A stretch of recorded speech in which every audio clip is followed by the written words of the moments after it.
Hey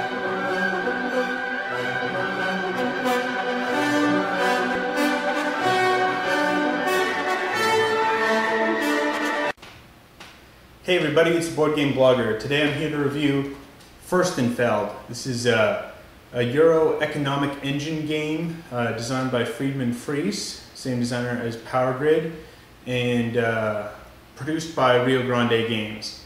Now, this is sort of an interesting Euro style game. There's nothing really new in this game, but they mix a few various mechanics into the game. I find it's an interesting Euro. I've played it with some people who, they swear they hate Euros, they really don't like them, but they still like this game. But I didn't find it was very unique.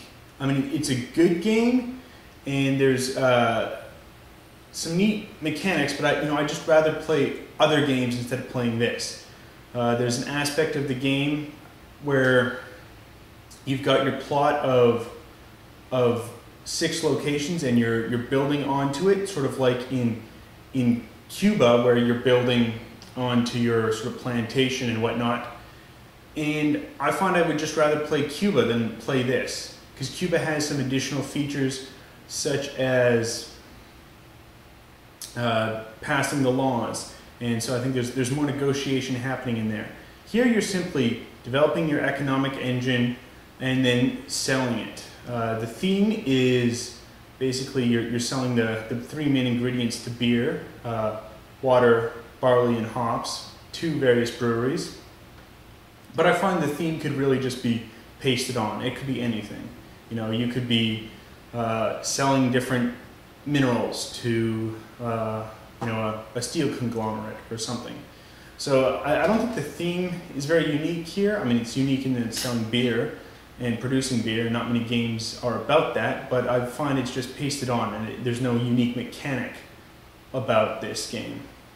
The rule book is pretty good. It's slim. It lays out the game. However, I find that I think the rules were originally written in German and then technically and proficiently translated, but just following the technical rules, and some things are a little less clear.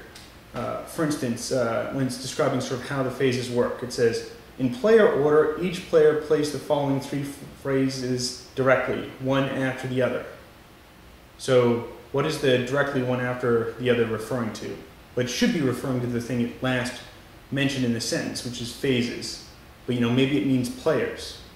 Are we following the technical grammar rules, or what? It sounds like someone translated these from German into English, just following the rules, but not taking the time to be explicitly clear, as clear as they could have or should have been. But the rules hold together well. The game is neat. The pieces are brilliant, but I just find I would rather be playing Cuba than playing this game. I mean, there's obviously a few differences between Cuba and this, but it just doesn't scream out to me. There's a few neat things in how player order is selected. It's very much like Power Grid in that way, in which the person who got the lowest income last round gets to go first, and so there's an advantage there. It's a good game. It's a solid Euro economic game, but there doesn't seem to be anything really unique in there. And if you don't have many good Euro economic engine games, this might be a game to check out. If you like the theme, it's good to check out, even though I don't think the theme adds anything to the mechanics of the game.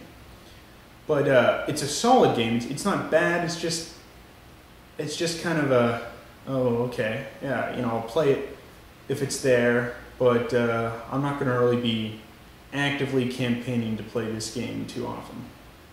Anyway, why don't we take a look at how the game plays out, but I wouldn't really highly recommend this game. It's just a Euro engine building game. You're really just playing by yourself. It's the essential multiplayer solitaire. Very little player interaction. In fact, none, except you're affecting the prices on the stock market by how you sell to them. Anyway, let's take a look at the board. Okay, so here's the main board set up for a 3-player game.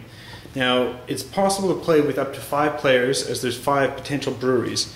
Initially, you set the demand for the different breweries, sort of what ingredients they use to produce their beer. There's some various cards, so it's going to be different each game. You kind of shuffle it up, and you put down the demand each brewery has.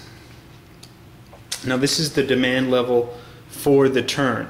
So as we see here, this brewery, the one that kind of looks like Augustdowner, it has 3 hops, 2 barley, and 1 water as their main demand. So if at the end of the turn they do not receive that amount of sales, it will go, the amount they will pay or are willing to pay for it will go up by that amount. Thus for hops, if none are sold, it will go up 1, 2, 3. However, let's say one of the players in the turn sold 1 hops, then they would only go up 2, 1, 2. So that's sort of how the economic engine works. And now everyone also would have their own sort of field and palace. And the way the game works here in this game is you have a deck of cards. Now, the first turn you'll have 6, but normally you would just keep 1 and you would draw 3 on any turn besides the first turn, unless you have special modifiers. You then look at what you want to build. Now, see, naturally you're producing 1 water, 1 wheat, and 1 hops.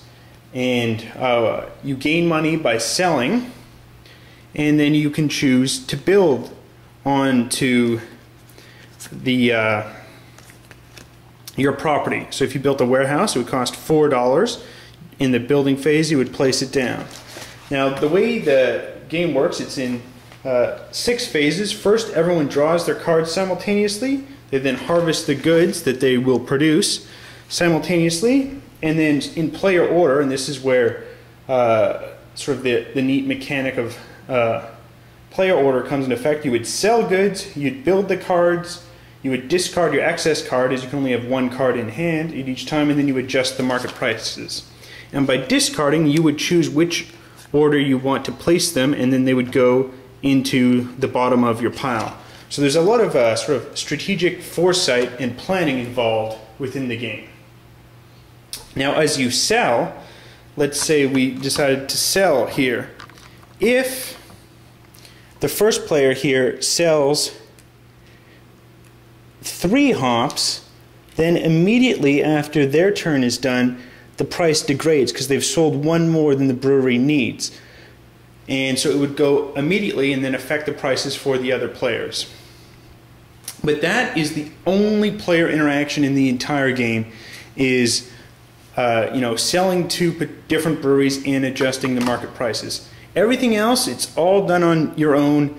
It's planning, just basically how to use your property appropriately. Now, the game will end once you've built all of your palaces. Now, you have 6 palace cards here, which you need to place down and build onto your property.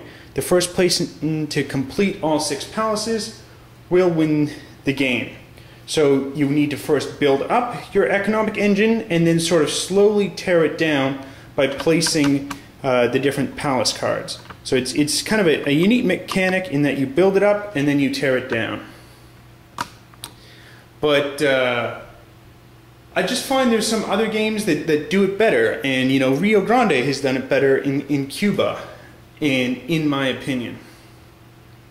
However, this is the game's going to go on longer. Cuba, you're turn limited to build up the engine, and here it's the first person to build the palaces. So I mean, there is some differences. You can own both Cuba and this game, I think, but I'd say it's similar to Cuba in this production thing. And you can also, you're not just hard limited to that kind of production. You can build a better type of well, produces more water, and likewise for both wheat and hops.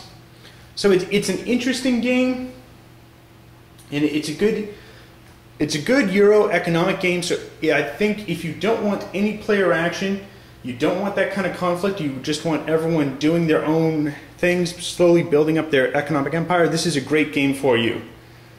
I found there wasn't enough player interaction, and it's just everyone's working on their own, and it's just multiplayer solitaire. And if that's your thing, enjoy it. However, if you like this mechanic in sort of building up and then slowly destroying, you might like Cuba, but you might like this because you have to build it up and then be the first. It's not turn limited to just 6 turns. So if you like Euro games, if you like the economic engine game, I'd recommend checking it out. If not, if you hate multiplayer solitaire, I would avoid this game like the plague. Anyway, till next time on the Board Game Blogger.